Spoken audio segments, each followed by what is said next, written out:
Y'all, this is Kimber York, and I'm welcoming you back to Ham Radio. This is episode 3. We are still going. We're still going strong. Thank you for all the support that you all gave us with our last couple of episodes. We've gotten some great feedback. If you missed the last one, episode 2, it was a deep dive with NCA Board President Bill Rosenberg. It was an hour of great discussion and really interesting insights into the growth and the history of New College. But in this episode, we're looking forward a little bit. We're going to the opposite end of the scale with Alex Levy. She is entering class of 23 and is going to graduate in 2027. And we have invited her on this podcast because, well, Ben did actually. He was reading some of her op-ed pieces that she wrote. They'll get into the details there. But he wanted to bring her on to get a perspective of somebody who's still at New College, somebody who truly loves the campus and the people and what it's represented. She she started right during that time of the takeover. So she's seen some changes too through time. So with that, I'm going to hand it over to Ben with his questions and welcome, Alex. We're so glad to have you. Thank you, Kimbu. So happy to get into this. I think it's if it's true, Alex, that you were in final exams today, it's especially gracious Yes. of you to come on our show now after the exams ended. I'm sure that's a kind of taxing experience to take those. So I learned about you because the op-eds appeared. You had one appear in the Orlando Sentinel at the beginning of November, and also at the beginning of November in the Sarasota Herald Tribune.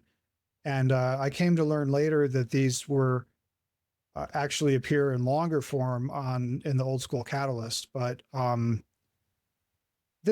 mean, you are a college student, and this is pretty impressive. Like I didn't Thank you. get any op-eds published until I was 37 years old. So um, uh, the first one is about free speech on campus, and you have some very specific details. The second one is about the so-called Compact for Excellence in for Academic Excellence in Higher Education. But before I get into the substance of these op-eds, maybe you could talk a little bit about how you got into journalism and how you kind of found yourself writing op-eds. Well, I've always wanted to work in journalism and be a news reporter. It's actually funny that a couple winter breaks ago, my family, we were going through old drawings from when we were little, and there's this first grade project about what do you want to be when you grow up, and it says news reporter in it. So I've always known this is what I wanted to do, and this is what my purpose was. But I didn't really practice journalism until college. I went to an arts high school where I did acting. And it wasn't until I came to New College and I joined the New College Catalyst, which was the paper at the time, that I really fell in love with journalism and really solidified that this is what I want to do and this is what I want to keep doing. And just the mentorship through New College Catalyst was so great. And once that was no longer available to keep doing the way we wanted to keep working, and we started Old School Catalyst, the stakes were raised even higher because now we were more free to discuss what we want to talk about. And my first op-ed was actually when President Trump was elected, and I wrote a piece about sort of being a student journalist during this time in American history and what that's going to be like. And previously, I never written op-eds, and I approached our editors about wanting to write one. They were very helpful and gave me a lot of notes. And so that was on Old School Catalyst. And I originally wasn't going to write op-eds about this freedom of speech, but I was just at a Catalyst meeting complaining about what had happened to me. And Maria Vesvari, our professor, was like, you should just write an op-ed about it. That sounds very important. And I was like, okay, yeah, I will. So I did, and it went through tons and tons and tons of rounds of edits with our pro bono First Amendment lawyers. Originally, it wasn't going to be an op-ed. It was just going to be an account, but they were like, legally, this has to be an opinion piece because you experienced it. I was like, okay. So I rewrote the entire thing. And by the time it came out, it had undergone a lot of cuts and edits to make sure it was accurate and we wouldn't be sued. Yeah, I can understand why that kind of vetting was recommended, because it makes some, pretty significant allegations. And not only that, but it appeared in the Orlando Sentinel, which is a major regional newspaper. So I think now is probably as good a time as any. We've sort of probably holding the audience in suspense now. So why don't you tell us?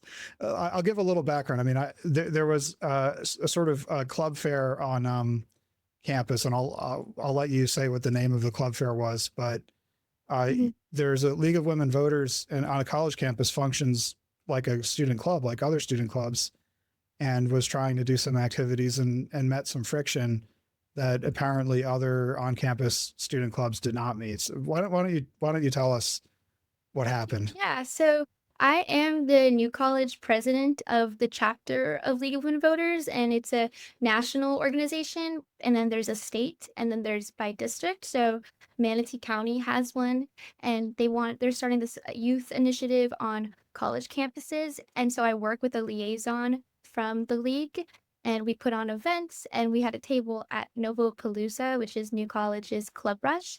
And to start off, we were not looking to register students to vote because you need to be trained for that. So it wasn't something that was originally on our mind until I got an email from Fernando at Sauce, which is a student for students event organization. And there's some student employees, but there's also college employees. And basically, he told me that I wasn't permitted to discuss voting at my table nor register students to vote. And my first thought was, this is the League of Women Voters. What do you mean I can't discuss voting on a public campus? And then my second thought was, I am allowed to register students to vote. I mean, I know I wasn't trained, but they don't know that, you know? So I was just confused. And my first email back was I the only club who received this sort of limit on what I could say and what I could do? In which he said, no, I wasn't the only one. And then I reached back out and said, hey, you actually can't tell me what I can't talk about. I'm just confused. Why can't I discuss voting? And then he responded and said, no, no, no, like I didn't mean you can't discuss voting, but you still can't register people to vote. And so I kind of walked away from that and I was like, okay, I'm not trying to stir up more trouble than I already do at this school.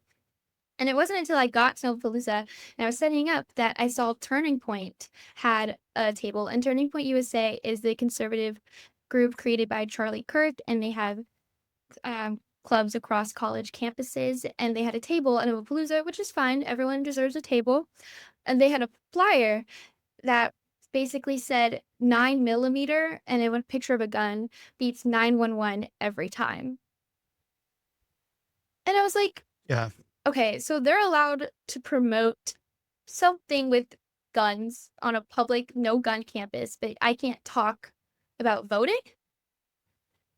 And I was just confused.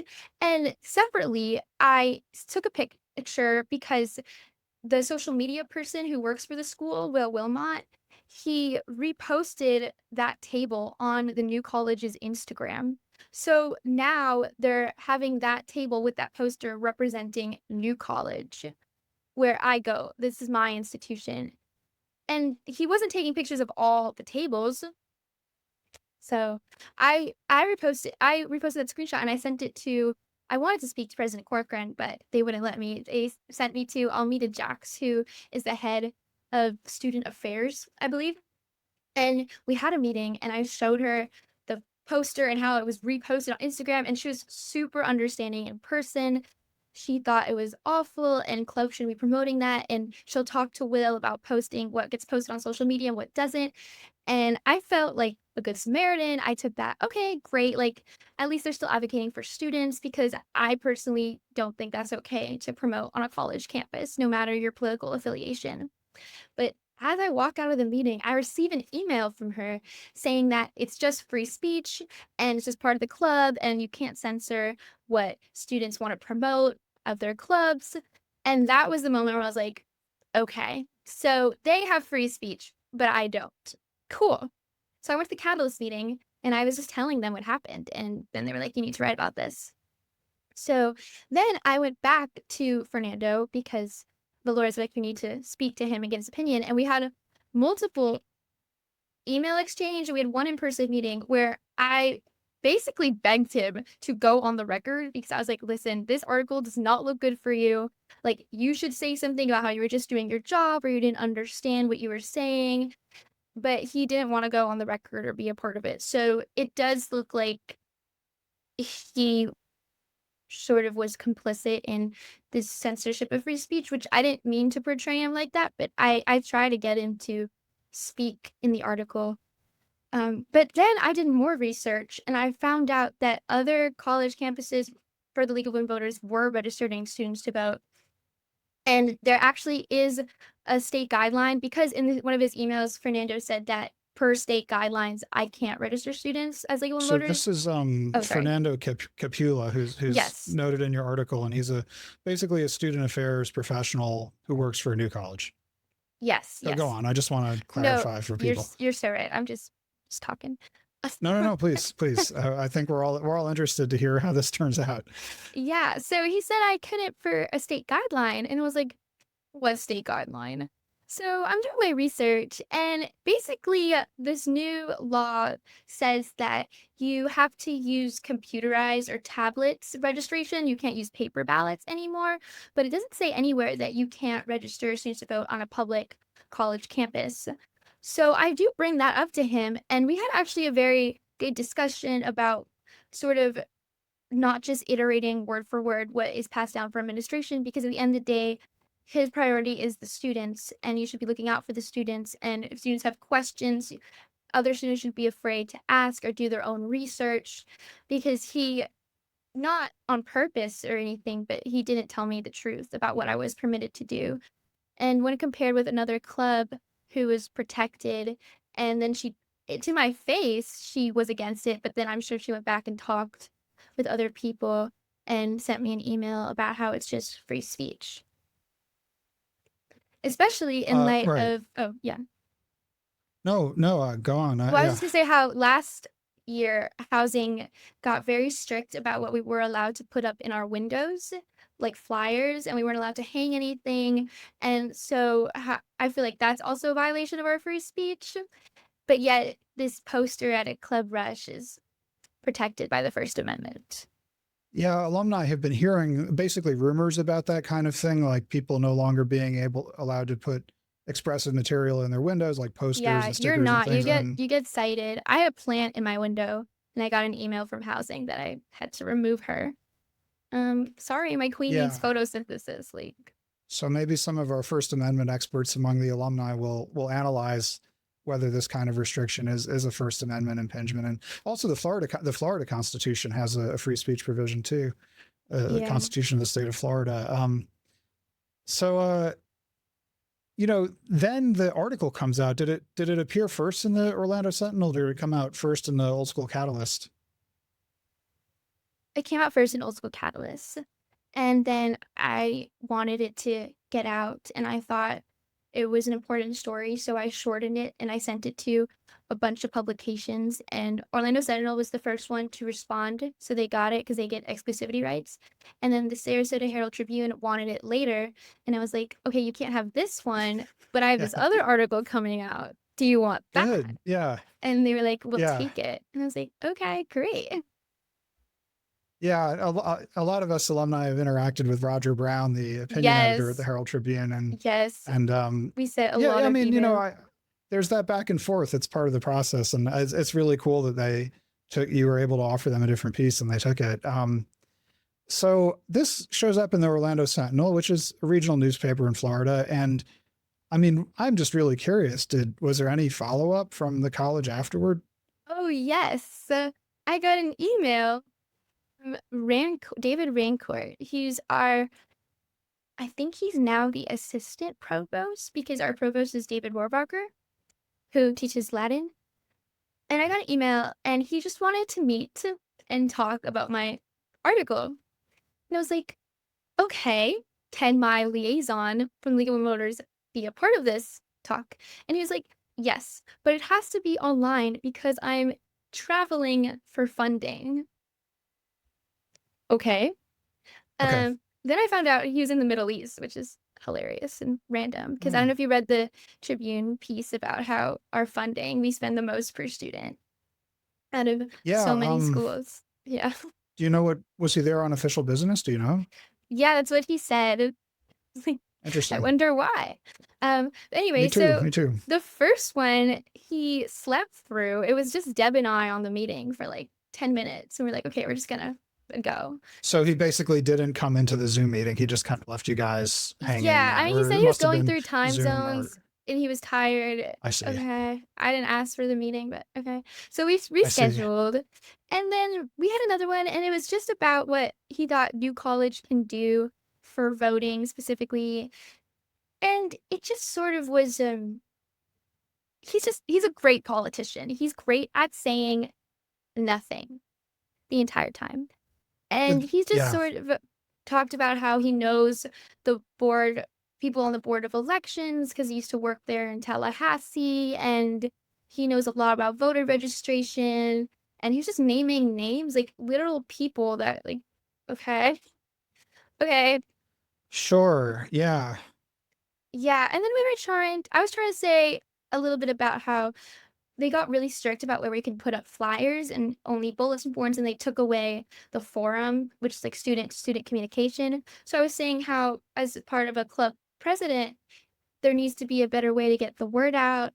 And I brought up how, like, oh, but we still get communications from the administration and we can't opt out of those, because he was complaining that he was getting tons and tons of emails from the forum every day. But I get those from you guys every day and I don't want them. I don't need to Was know. there ever any admission from the college that like they goofed up, or did they ever apologize or anything like that? No. I think Interesting. he did sort of hint that, like, next time I should have gone to him. Oh, yeah, he did say, he said, next time this happens, just come directly to me. He's like, you don't need to go to the press. I see. Okay. I see. Well, that's interesting for your fellow students to know, that there's that option. Yeah. Especially if you have something pressworthy. Yeah, but Yeah, this is, oh, sorry. no, please go ahead. I was gonna say I got a couple letters from alums of New College, which was really cool, and a couple emails. It just felt very supportive, and I know I caused a lot of ruckus on campus because I did run into Corcoran like a couple weeks ago, and he was very, very polite, very reserved, but it was funny. Oh yeah, no, the alumni received the op-ed, really, really well. And I mean, I have to say, it's very professionally done. I mean, I wouldn't, I Thank don't you. think of it as, causing ruckus in any way. I mean, except maybe the best way, it's very Yeah. professionally prepared, and very respectful of everyone involved. And look, I mean, I have to say, like, in my personal opinion, you're right that Turning Point also has the right to represent themselves at the club fair. And I feel sympathy for them because they suffered a devastating loss. But it seems to me like you're arguing, and I'm not trying to brush aside any political views you might have about that, but there's also just a fundamental issue of equality here and how people should be treated according to the same standards. I mean, that's sort of what I took away from it. I agree. So what alumni have heard in terms of rumors about what's going on campus is there used to be a practice of chalking. People who had something to say, students who had something to say, would use chalk and write on the sidewalks. And this was certainly going on when I was a student. I was there from 2005 to 2009, so quite a long time ago now. But and that continued up until the new administration, and they banned it. That's one rumor. Another rumor is there used to be a practice of putting little expressive stickers on the mailboxes that students have in the mailroom, and then that practice was also banned. And then, of course, putting up signs and things like that in windows, which also was a common practice when I was a student. People we went through the 2008 presidential election, people were putting up signs for the candidates they supported in their windows. As you walk by the dorm, you'd see the sign in the window. Yeah. And that's also been banned. These are the rumors. What's been your experience? Are these true or? Yeah, these are all completely true. My first semester here, there was tons of chalk. They put cameras on the overpass. You're not allowed to chalk it anymore. When I toured here, there were tons of flags and plants out in balconies and windows. They really cracked down last year to the point where my roommate and we leaned our bookcases against the window and put signs there so it wasn't on the window, so to say. Um, Right.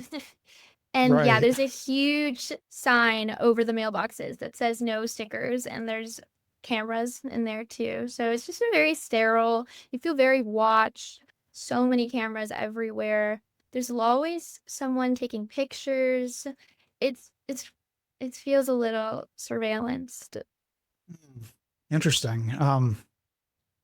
Do you ever see expressive activity like for example, student government elections or people handing out pamphlets on the sidewalk? Do you ever see anything like that? Like what still exists? Well, Senate meetings are still exist. The numbers do seem to be dwindling, and they're trying to enforce that.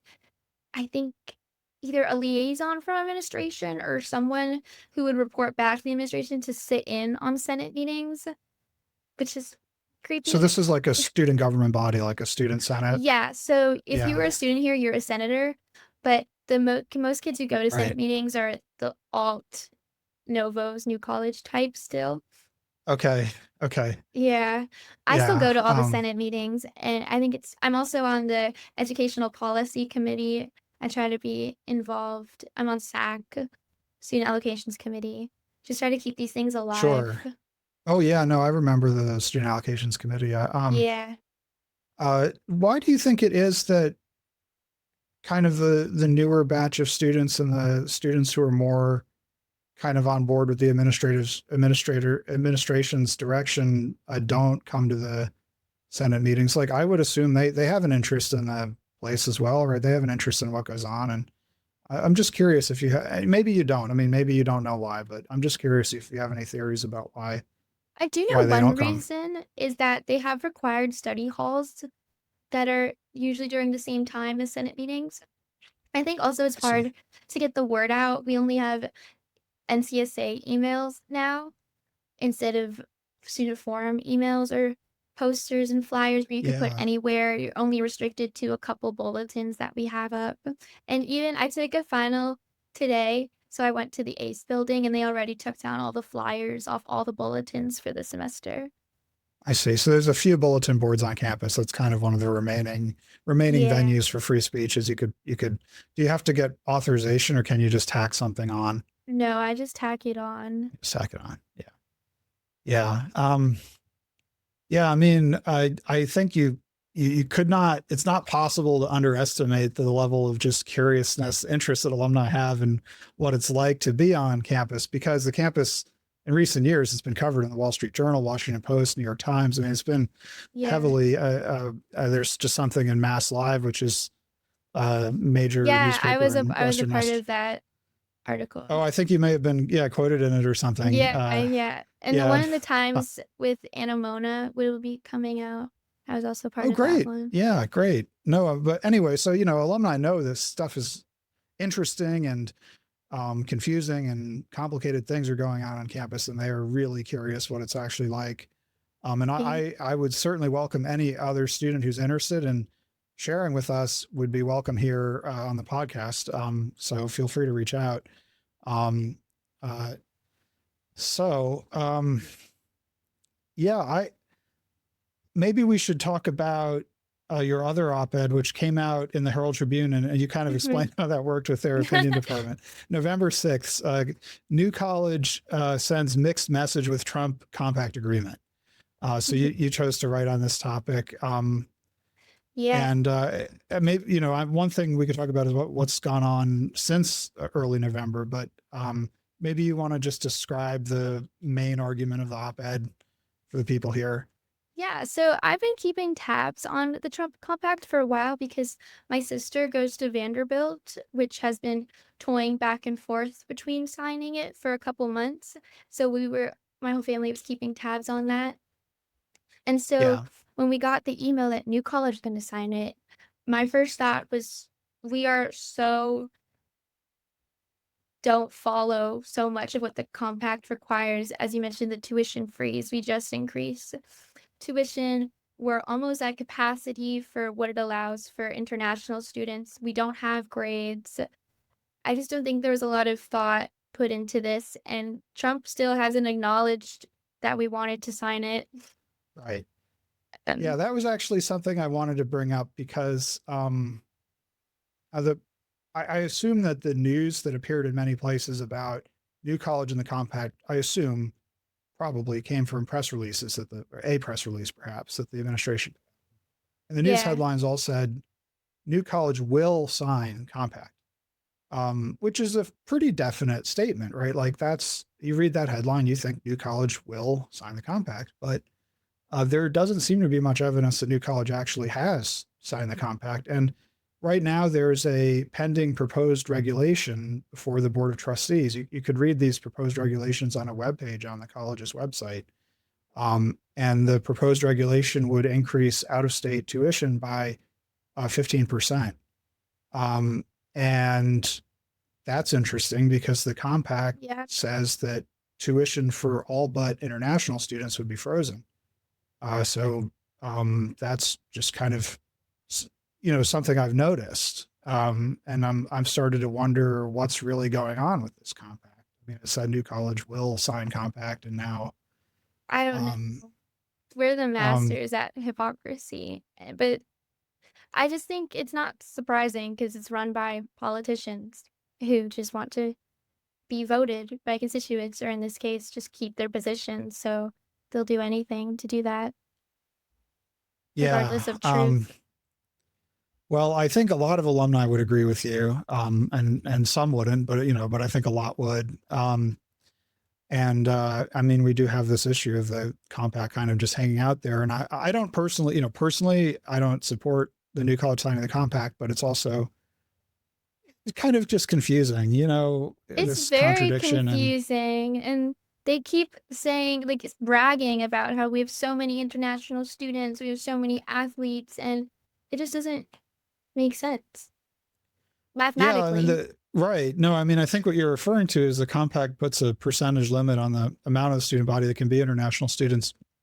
And the last, New College puts out these fact books, and I believe the most recent one, or at least a recent one, says that international students are 14.8% of a student body or something Yeah. like that, which Yeah. was an interesting number because the cap that the compact puts is 15%. Um, and I don't know, and that information is already a little out of date. I don't know where things stand now. But yeah, it's confusing. Like what's the plan here, and how will this jive with the academic program? How will this, I mean, if we're really going to do this, how is it going to fold into everything? And, how does it fit into our strategic plan for the college? I'm not sure that's been talked about very much, like in detail. I'd be curious. No. Um, so maybe you could tell us a little bit about student journalism, about what was your experience like getting involved in the on-campus Catalyst, the student newspaper, and then how did that sort of wind up with you now being on the staff of an off-campus, unaffiliated student newspaper? Yeah. So being a part of New College Catalyst was very, very difficult. When I got there, the school was treating us like outside press, and the New College Catalyst was a class. In our assignment, our only assignment, and we had reading, but our only written assignment was an article a week. We had to write an article a week, and we would send emails. We would try to talk to people. Faculty, understandably, were scared to talk to us. Students were scared to talk to us. We got emails from the lawyer at the time for the school, David Brickhouse, who would say, Corcoran won't talk to you, this person can't talk to you. Or we would say, you have to send us questions in advance, which we don't do. And it was just becoming increasingly frustrating to turn in our assignments just to pass the class. And they were treating us like we were outside press, and we're a school newspaper. We're here for the school. it was just really frustrating. And I think it was especially hard because I didn't really know any different, but the students above me, class sort of became a support group we were just talking about what happened, but we couldn't really write about it because no one would speak to us. So it just became a way for us to talk and it was really a community during what was happening at the time. And Yeah. eventually, when our professor, Maria, retired, she was weary to leave the new College Catalyst name just in the hands of administration or at the school. So she and three other alums created Old School Catalyst, which is our independent, it's totally alumni and donation funded newspaper. And it's been really cool because feels like a real newsroom because we're not bounded by being a part of an institution. We can write about the things we want to write about, and people are more open to talk to us, especially as more of the faculty who we want to talk to sort of don't really go here anymore. But even with my Yeah. most recent op-ed, no one wanted to be named in that article. All names were withheld, which was interesting in itself that nobody wanted to be mentioned by name. Like people on campus who commented about the compact, that kind of thing. Yeah, I spoke to a bunch of students. A couple were okay with not being anonymous, but ultimately we decided for everyone's safety, it would just be best if everyone I was see. anonymous. And I spoke to a couple athletes, international athletes who are worried about these caps and if if they're going to start cutting people based on who speaks up or what they talk about or their political beliefs. How are they going to narrow down these numbers? They could do it any way they wanted to. Yeah, no, I mean, I think everyone on campus has very legitimate interests and concerns. And I remember in a previous year, some athletes together with their parents organizing a little bit to try to get some questions answered about, I believe, the baseball team. Yeah. And I know it's a pretty, I would imagine it's a pretty dynamic environment on campus where people are kind of concerned about what the rest of their academic careers are going to be like. And Yeah. so yeah, I'm not at all surprised they were interested in talking, even if just off the record. I follow the Old School Catalyst webpage. I mean, I've been just kind of really curious to see how it evolves, and I've personally felt, this may just be subjective, but there's been a definite uptick in the output of the Old School Catalyst recently. Like, it seems like Yeah. things are coming together more, and it's putting out more regular articles. Yeah, we're So trying to congratulations on that. thank you. Yeah, we're trying to get more students involved, but there's just been a lot to write about, unfortunately. Right. No, it's probably feels like a bit of a fire hose a little bit over. And how do you deal with the long-term planning and strategic problems when you're dealing with chasing stories every week Yeah. yeah, I could imagine what, so, yeah, the on-campus Catalyst is an institution. I was a reporter for like one semester or something. I Oh my produced like gosh. two articles, and, Mike Sand, who is on our Novo Collegian Alliance board, was quite involved. I believe he may have been an editor. I don't remember that, but he was quite involved. And I don't know how far back on campus Catalyst goes, but it was a real institution. And we had a Yeah. regular print edition back in the day. I know. It's so cool. I really was saddened to be at the tail end of that. But when it was here, it was so nice to be in a room with people who all understood we were all going through the same thing. And we just wanted to write articles. Yeah, and the advisor for Old School Catalyst when I was in college was Maria Vesperi. Yeah. She is so a that goes- pillar. Yeah, I would say so. Yeah, I would say so. Yeah, so, I've learned everything I know and more from her. She's truly wonderful. So grateful for her. In this college administration's public-facing mode, they talk often about civil discourse. They actually want more of it, not less, they seem to say. They try to model this through the Socratic stage, which I have to admit has had some interesting conversations. This is a value, they at least express this value. We want to be a site of discourse and different views. I mean, I think Richard Corcoran has said he wants leftists and, to debate conservatives. He doesn't, he wants there to be a variety. I've actually heard him say something like that in private, not just in public, but, how do you feel that, like, what's your experience being actually on campus? How do you feel those values are implemented, if at all? And like, Yeah, so I don't think that's true at all. I think they sort of do a version of a population control with who gets admitted, and I think the reason they brought in athletes because they're more mendable, because they're on scholarship. They can tell them, "Hey, you can't talk to press, you can't post political things, you can't say this, you can't be part of protest," unlike other students who have less to lose. And especially in my political science classes, a lot of new faculty only assigns readings from Hillsdale or Claremont, mm, which are conservative schools and think tanks, and there isn't really diversity of opinion in the classroom that I've experienced in my poli sci, and if I want that, I had to seek it out through tutorials. are you a poli sci AOC? Yeah, I'm doing poli sci and creative writing, and so for example, this past semester, I did a tutorial with another student and a professor on the writings of Hannah Arendt, which have become super prevalent, and we read really great stuff, but that would never have been offered as a course here.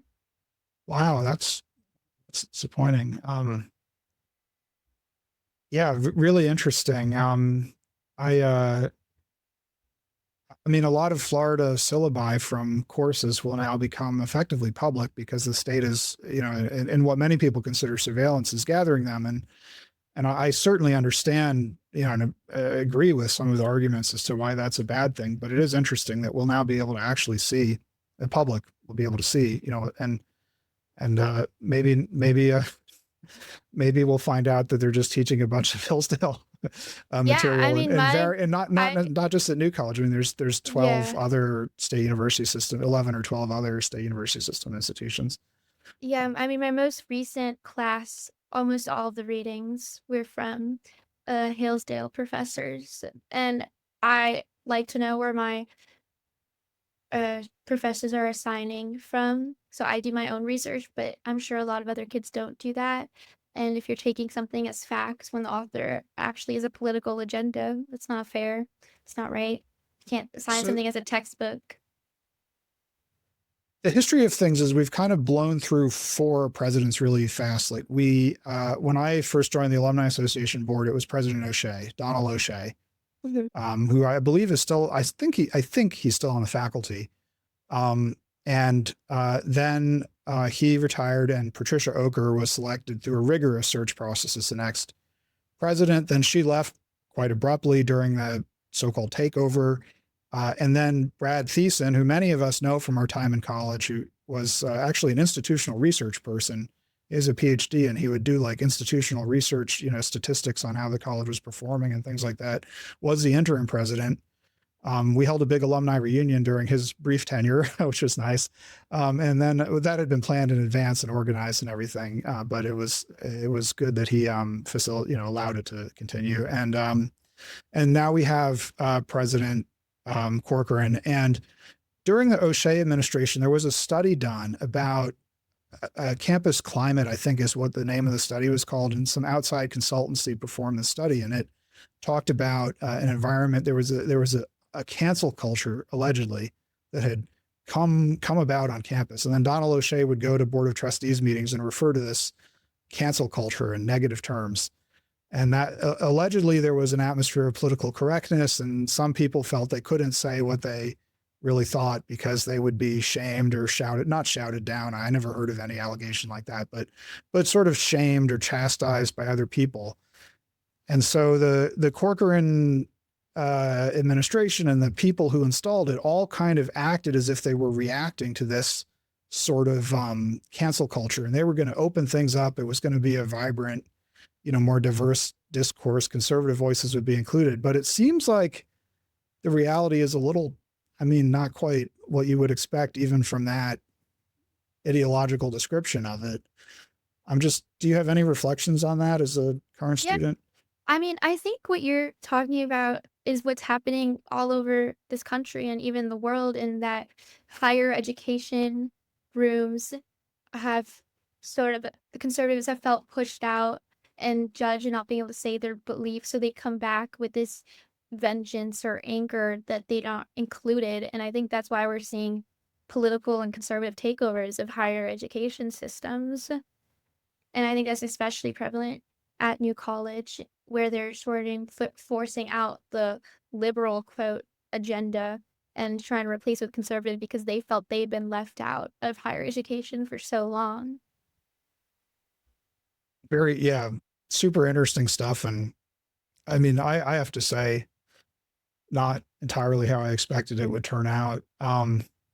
But others expected it. Uh, is there anything else you want to share with alumni about, what it's been like on campus and kind of, maybe how alumni can relate to the institution? Anything like that? I will say, I think keeping culture alive has not gone away quietly, like wall culture, coup culture, Senate meetings. And it's really beautiful to see people pushing back quietly and slowly. But I'm really hopeful that the old New College ways still creep in around the edges, like with dance collective and theater shows and flyers that will hopefully be allowed to be put up more around campus. On Monday night, I went to New College's 4th Video Festival, which is super fun and cool, and it was mostly alternative kind of students. So just trying to create those communities and keep those third spaces alive is really important now more than ever. Well, thank you so much for coming on. Yeah, And thank you for having me.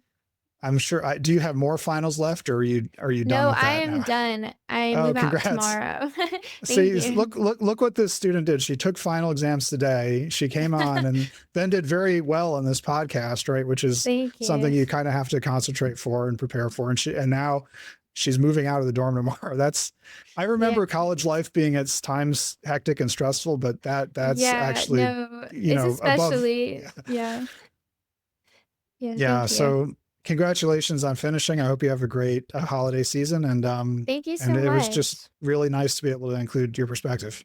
Yeah, thank you for letting me ramble about New College. Oh no, what? No, I was all very interesting. And I will endeavor to provide links for the op-eds. Oh, thank you. Alrighty. Uh, so back to Kimber York, and we'll close out. As expected, this was such a great insight into what students who are currently at New College are dealing with from the ground level. We hear a lot of rumors, as Ben was talking about. It's great to hear somebody who it is her own opinion. She's very honest about that, but it was great to hear her own perspective of what is going on, especially since she has been there since 2023. Of course, for me, I felt very old because they were like, oh, I graduated so long ago. Ben, please be quiet. I graduated in 92, so I have no sympathy for any of you kids today. but Still have that's some charter class members who are very involved. So we do. it's all relative. It's all relative. It's all relative. And after all, we're all here together as a community, and that's the important part. So thank you, Alex. And this is Ham Radio episode 3, and we will see you next time. Thank you so much for joining us.